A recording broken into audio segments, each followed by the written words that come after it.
काव्य क्यों? काव्य हेतु। साहित्यिक हिंदी।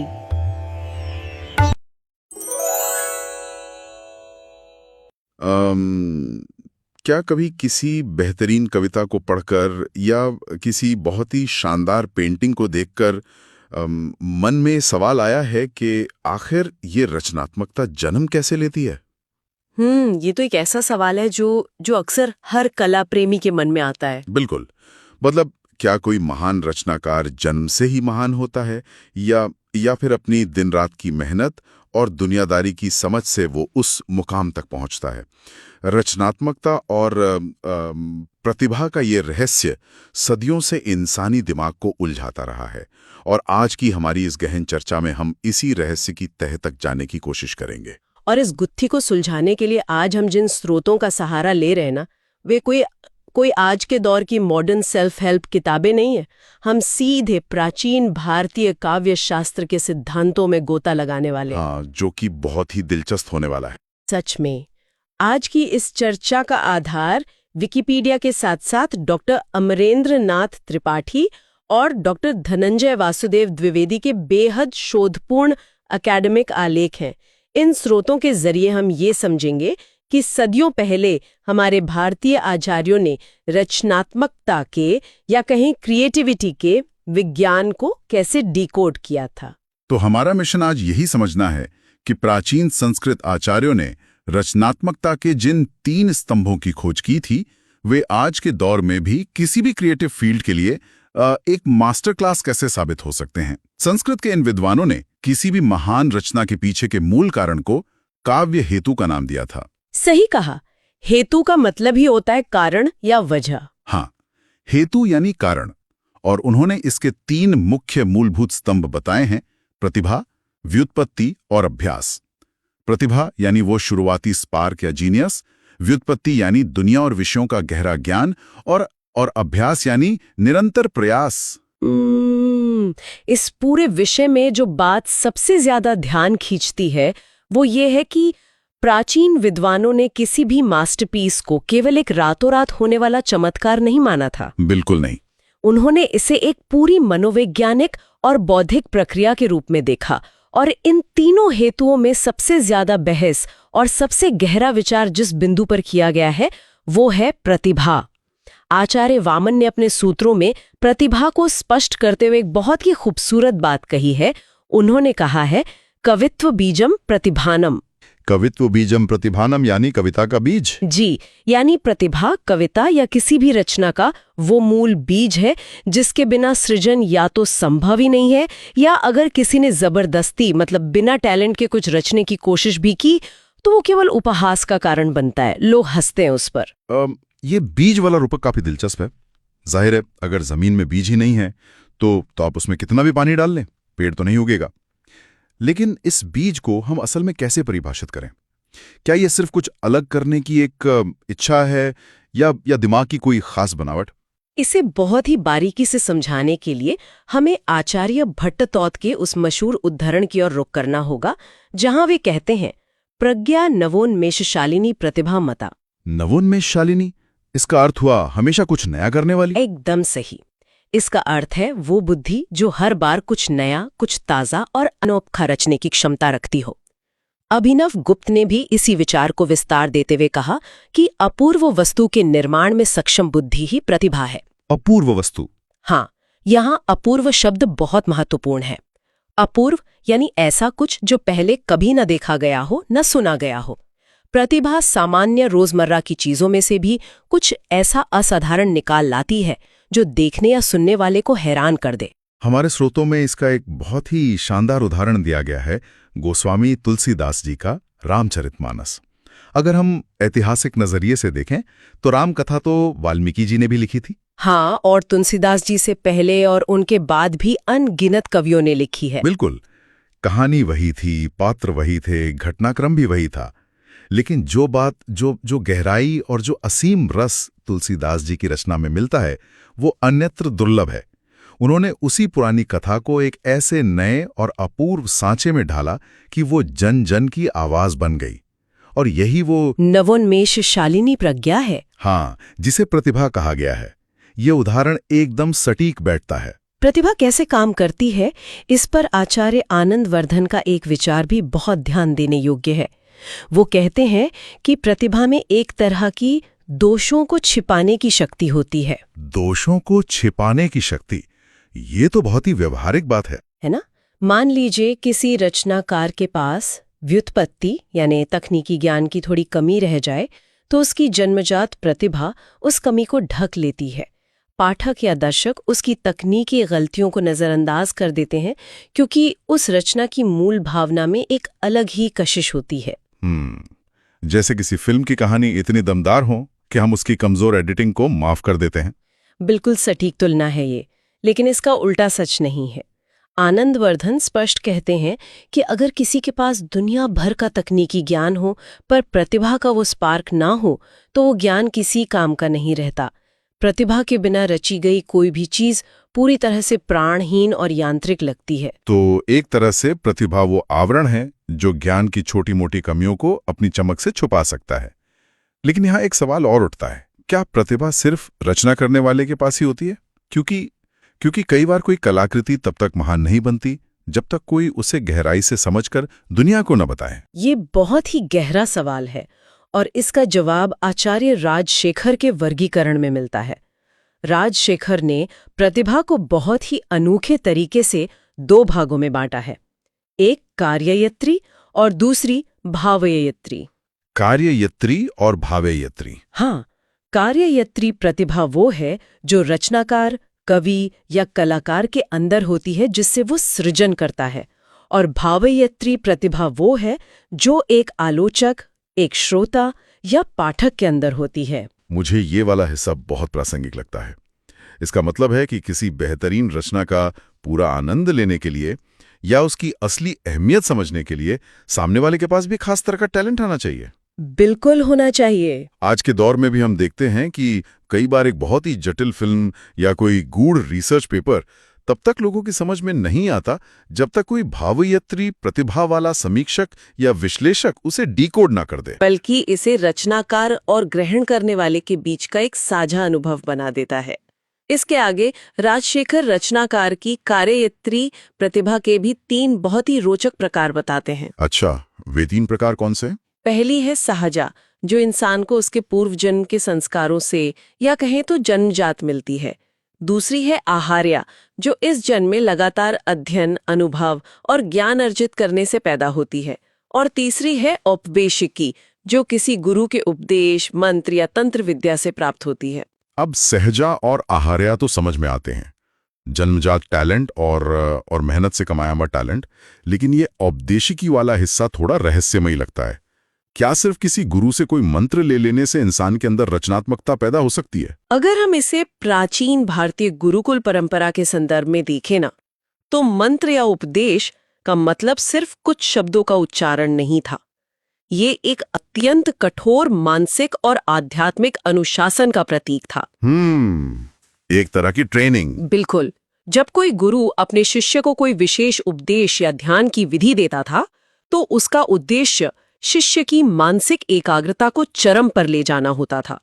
उस एकाग्रता और फोकस से जो बौद्धिक शक्ति जागृत होती थी, उसे ही औपदेशिकी प्रतिभा कहा गया है। ये दरअसल मन की सोई हुई क्षमताओं को एक सही मार्गदर्शन से जगाने की प्रक्रिया है। मैं समझ गया। तो ये तो बात हुई उस बीज की, उस शुरुआती चमक की, जिसे हम प्रतिभा कहते हैं। लेकिन सिर्फ एक चमक या एक अच्छा आइडिया आ जाना ही काफी नहीं होता। एक महान रचना अपने आप कागज पर नहीं उतर आती। और यहीं पर इस पूरी प्रक्रिया का दूसरा महत्वपूर्ण स्तंभ सामने आता है, व्युत्पत्ति। अगर प्रतिभा बीज है, तो व्युत्पत्ति वो जमीन और खाद है जो उसे पनपने का मौका देती है। ज्ञान का एक बहुत ही विशाल और गहरा संसार। राजशेखर ने इसे बहुज्ञता कहा है, यानी बहुत अधिक जानकारी होना।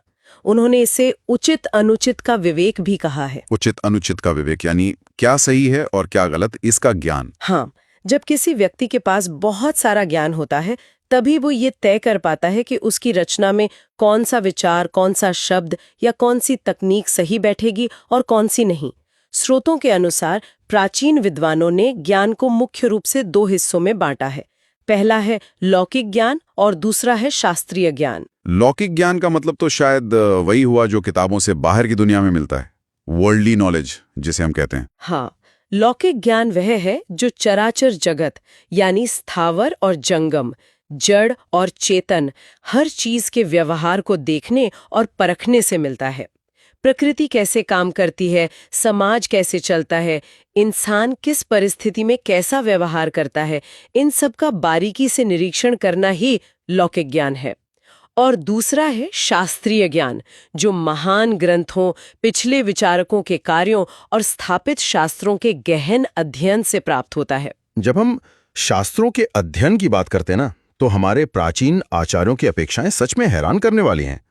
मेरे मन में यह सवाल आ रहा था कि एक कवि को दुनियादारी के ज्ञान के नाम पर आखिर क्या-क्या पढ़ना चाहिए। सूची काफी लंबी है। हाँ, हमारे स्रोत बताते हैं कि प्राचीन मानकों के अनुसार एक कवि के लिए पिंगल मुनि का छंद शास्त्र आना जरूरी था, पाणिनि का व्याकरण समझना आवश्यक था, अमर सिंह का शब्दकोश याद होना चाहिए था, भरत मुनि का कला शास्त्र, काम शास्त्र, अर्थशास्त्र, रामायण महाभारत जैसे इतिहास, यहां तक तो फिर भी समझ आता है। बिल्कुल। लेकिन एक जगह जिक्र है कि कवि को गज शास्त्र यानी हाथियों के व्यवहार का शास्त्र भी पढ़ना चाहिए। अब ये बात थोड़ी अजीब लगती है कि एक कवि जो कविता लिख रहा है, उसे हाथियों के व्यवहार को जानने की क्या जरूरत है? ये विवरण सुनकर अजीब जरूर लगता है, लेकिन इसके पीछे एक बहुत गहरा अर्थ छिपा है। गज शास्त्र का जिक्र दरअसल एक प्रतीक है। प्रतीक? कैसा प्रतीक?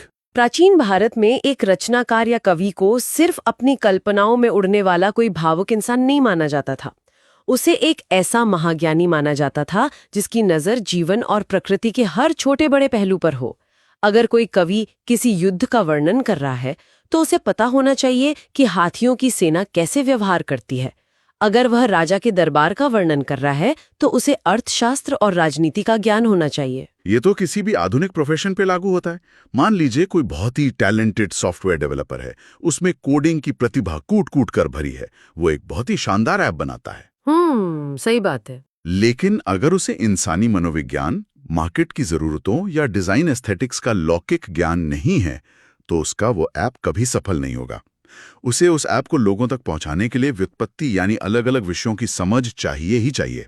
बिल्कुल। और ज्ञान के इस विशाल भंडार को लेकर आचार्य दंडी ने एक बहुत ही महत्वपूर्ण चेतावनी भी दी है। वे कहते हैं कि इन तमाम शास्त्रों को सुनने और पढ़ने से एक निर्मल बुद्धि प्राप्त होती है। ये निर्मल बुद्धि जो सही और गलत का भेद कर सके, ये प्रतिभा से भी ज्यादा जरूरी हो सकती है। लेकिन ज्ञान तो ज्ञान है। उसे निर्मल या शुद्ध कहने के पीछे दंडी का क्या तर्क था? क्या ज्ञान कभी अशुद्ध भी हो सकता है? दंडी का तर्क ये है कि यदि बुद्धि शुद्ध और निर्मल नहीं होगी तो इंसान अपनी महान प्रतिभा और अपने अपार ज्ञान का दुरुपयोग कर सकता है। बिना सही विवेक के एक बहुत बड़ा टैलेंट भी भटकाव का शिकार हो सकता है। वो समाज को जोड़ने के बजाय तोड़ने वाली रचनाएं कर सकता है। बहुत ही गहरी बात है ये। इसलिए प्रतिभा अगर किसी तेज रफ्तार गाड़ी का इंजन है, तो निर्मल बुद्धि और व्युत्पत्ति उस गाड़ी का स्टीयरिंग व्हील है, जो उस अपार ऊर्जा को एक सही और रचनात्मक दिशा में रखती है। ये एनोलॉजी इस पूरी अवधारणा को बिल्कुल स्पष्ट कर देती है। तो अब हमारे पास प्रतिभा रूपी इंजन है और व्युत्पत्ति रूपी स्टीयरिंग व्हील है, लेकिन गाड़ी को सड़क पर उतारने के लिए उसे चलाना तो पड़ेगा ही। यहीं पर इस पूरी त्रयी का तीसरा और अंतिम स्तंभ आता है, जो है अभ्यास। बिल्कुल। हम अक्सर सुनते हैं कि practice makes a man perfect, लेकिन क्या प्राचीन भारतीय काव्य शास्त्र में अभ्यास का मतलब सिर्फ एकांत में बैठकर लगातार लिखते रहना था? नहीं, अभ्यास का प्राचीन कॉन्सेप्ट आधुनिक आइसोलेटेड प्रैक्टिस से काफी अलग और कहीं ज्यादा कठोर था। राजशेखर और विशेष रूप से आचार्य मम्मट के अनुसार अभ्यास का अर्थ केवल कागज काले करना नहीं है। तो फिर सही अभ्यास क्या है? सही अभ्यास वो है जो काव्य के मर्मज्ञ विद्वानों यानी स्थापित आलोचकों और गुरुओं के कड़े मार्गदर्शन में किया जाए। एक नए कवि को चाहिए कि वो जानकारों के सामने बार बार श्लोक रचे, उनमें काट छाट करे, शब्दों को जोड़े तोड़े और अपने गलतियों से सीखे। इसका मतलब ये तो आज के पीयर रिव्यू या फीडबैक लूप जैसा हो गया। बिल्कुल वही है। जैसे आज कोई स्टैंड अप कॉमेडियन अपना फाइनल शो करने से पहले छोटे छोटे क्लब्स में जाकर अपने जोक्स टेस्ट करता है, ये देखता है कि कौन सा पंच लाइन काम कर रहा है और कौन सा नहीं। ये प्रक्रिया सुनने में जितनी आसान लगती है, असल में किसी भी रचनाकार के लिए अपना काम आलोचकों के सामने रखना उतना ही डरावना होता है। डरावना जरूर होता है, लेकिन आचार्य मंगल का स्पष्ट मत है कि अभ्यास के बिना श्रेष्ठ काव्य रचना अत्यंत कठिन है। वे अभ्यास को, प्रतिभा को पोषित करने वाला सबसे अहम हेतु मानते हैं। उनके अनुसार अगर किसी व्यक्ति में जन्मजात प्रतिभा है और उसने बहुत ज्ञान भी अर्जित कर लिया है, लेकिन वह उस ज्ञान को आलोचकों के सामने बार बार घिसता नहीं है, उसे पॉलिश नहीं करता है, तो उसकी रचनाओं में बचकानी गलतियां रह ही जाती हैं। बिल्कुल। अभ्यास वह भट्टी है जिसमें तपकर प्रतिभा कुंदन बनती है। ये पूरी प्रक्रिया कितनी तार्किक और वैज्ञानिक लगती है, लेकिन जैसा कि हर बौद्धिक परंपरा में होता है, इन तीनों स्तंभों को लेकर प्राचीन काल में भी विद्वानों के बीच एक बड़ी बहस छिड़ गई थी। एक ऐसी महान बहस जिसने ये सवाल उठाया कि आखिर इन तीनों में से सबसे जरूरी क्या है। हाँ, ये बहस तो होनी ही थी। क्या जन्मजात प्रतिभा ही सब कुछ है या ज्ञान और अभ्यास का पलड़ा भारी है? हमारे स्रोतों के अनुसार इस वैचारिक मतभेद में एक तरफ वो लोग थे जिन्हें केवल प्रतिभावादी कहा जाता है। इस बहस में सबसे तीखा और पहला बड़ा तर्क आचार्य भामह का आता है। उनका नजरिया बहुत ही बेबाक था। वो कहते हैं कि एक कमजोर बुद्धि वाला इंसान भी अगर किसी अच्छे गुरु के पास जाए तो वो रट रट कर शास्त्रों का ज्ञान तो हासिल कर ही सकता है।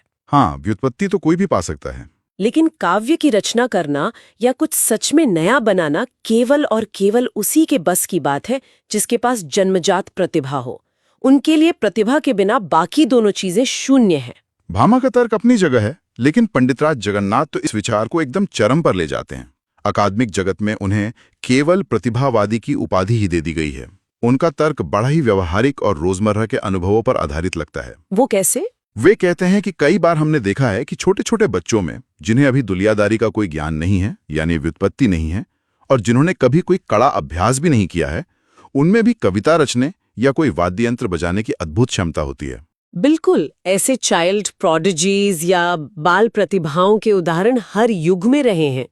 पंडितराज जगन्नाथ इसी तथ्य को आधार बनाकर कहते हैं कि चूंकि बिना ज्ञान और अभ्यास के भी टैलेंट देखा जा सकता है, इसलिए प्रतिभा ही रचना का एकमात्र असली कारण है। और इस टैलेंट को वे क्या नाम देते हैं? इस बिना ज्ञान वाले टैलेंट को वे ईश्वर की कृपा, पूर्व जन्म के संस्कार या अदृष्ट प्रतिभा का नाम देते हैं। ये तर्क दिलचस्प है, लेकिन हम आज के समय में ये भी देखते हैं कि कई चाइल्ड प्रोडिजीज आगे चलकर अपना वो जादू खो बैठते हैं क्योंकि वे उस टैलेंट को अभ्यास और नए ज्ञान के साथ अपडेट नहीं करते। ऐसे में केवल प्रतिभा को ही सब कुछ मान लेना शायद पूरी तस्वीर नहीं दिखाता। क्या हमारे प्राचीन आचार्यों में से किसी ने इस बहस को एक संतुलित नजरिया देने की कोशिश की? हारा, और यहीं पर आचार्य मम्मट का मास्टर स्ट्रोक सामने आता है।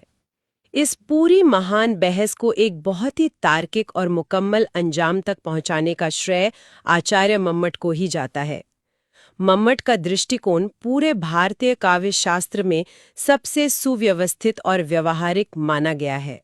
उन्होंने इन तीनों को अलग अलग देखने के बजाय इनका एक बहुत ही शानदार संश्लेषण या सिंथेसिस किया।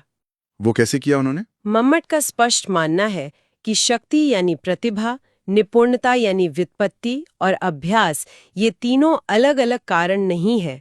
अपने सूत्र में उन्होंने एक बहुत ही बारीक व्याकरणिक दांव खेला। उन्होंने क्या प्रयोग किया? उन्होंने एक वचन हेतुः का प्रयोग किया, यानी एक एकल कारण। वे कहते हैं कि अकेले प्रतिभा से कोई महान रचना नहीं होगी, अकेले ज्ञान से भी काम नहीं चलेगा और अकेले अभ्यास से भी कोई अमर कृति नहीं बन सकती। ये तीनों जब एक साथ एक जगह मिलते हैं तभी वे मिलकर सृजन का वह एक कारण बनते हैं। यानी ये तीन अलग अलग पिलर्स नहीं हैं, बल्कि एक ही पिलर को बनाने वाले तीन तत्व हैं। स्रोतों में मम्मट के इस विचार को समझाने के लिए दंड चक्र न्याय के एक बेहद शानदार रूपक का इस्तेमाल किया गया है। ये रूपक सच में इस पूरे दर्शन को इतनी आसानी से समझा देता है कि कोई भी इसे भूल नहीं सकता। दंड चक्र न्याय दरअसल मिट्टी के घड़े बनाने की प्रक्रिया का एक उदाहरण है। मम्मट कहते हैं कि सोचिए, एक कुम्हार को घड़ा बनाना है। अब उस घड़े को बनाने के लिए क्या चाहिए?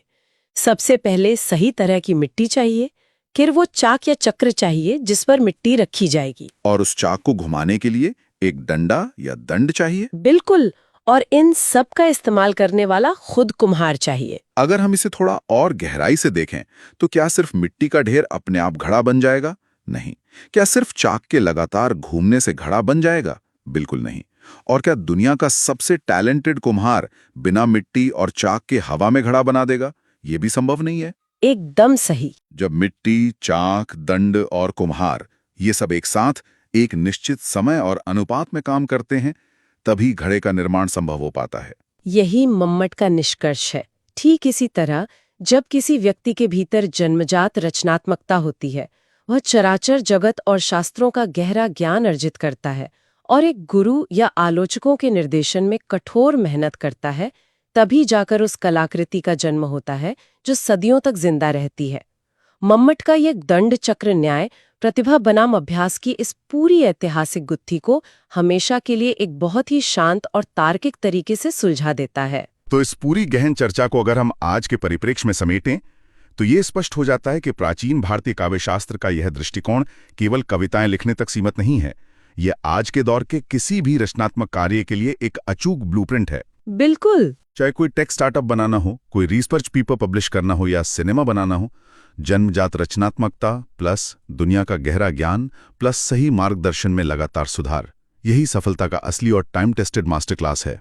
और आज के इस सूचना विस्फोट के दौर में, जहां इंटरनेट के जरिए हर किसी के पास व्युत्पत्ति यानी ज्ञान की भरमार है, ये बात और भी अहम हो जाती है।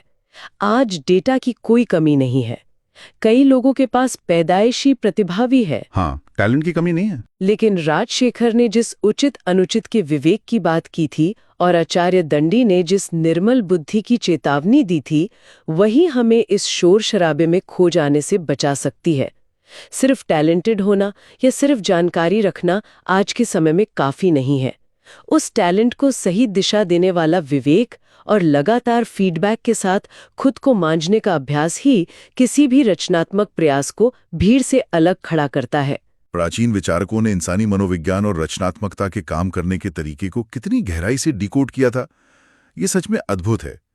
लेकिन इन प्राचीन स्रोतों और आज की आधुनिक दुनिया के बीच एक ऐसा विचारोत्तेजक सवाल खड़ा होता है जो शायद हमें अपनी खुद की रचनात्मकता के स्रोत पर दोबारा सोचने को मजबूर कर दे। वो सवाल क्या है? आज की मॉडर्न साइंस, न्यूरोलॉजी और जेनेटिक्स टैलेंट को दिमाग की फिजिकल बनावट, डीएनए और न्यूरॉन्स के कनेक्शन से जोड़कर देखती है।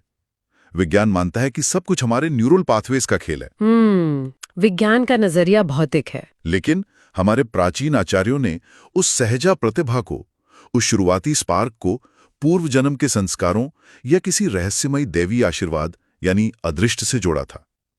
तो आज जब हम सब कुछ लैब में टेस्ट कर सकते हैं, एआई से कविताएं लिखवा सकते हैं, तब यह सवाल उठता है कि रचनात्मकता का वो असली बीज, वो नवोन्मेषशालिनी प्रज्ञा जिसे आज तक कोई भी विज्ञान लैब में सिंथेसाइज नहीं कर सका है, क्या वो सच में हमारी वैज्ञानिक समझ से परे कोई रहस्यमयी चीज है? ये सोचने वाली बात है। या फिर क्या हम इंसान अभी तक अपनी ही चेतना के उस असल स्रोत को डिकोड ही नहीं कर पाए हैं?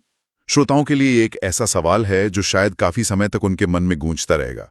इसी सवाल के साथ हम आज की इस गहन चर्चा को यहीं विराम देते हैं, कुछ सोचने के लिए और शायद अपने भीतर के उस बीज को पहचानने के लिए।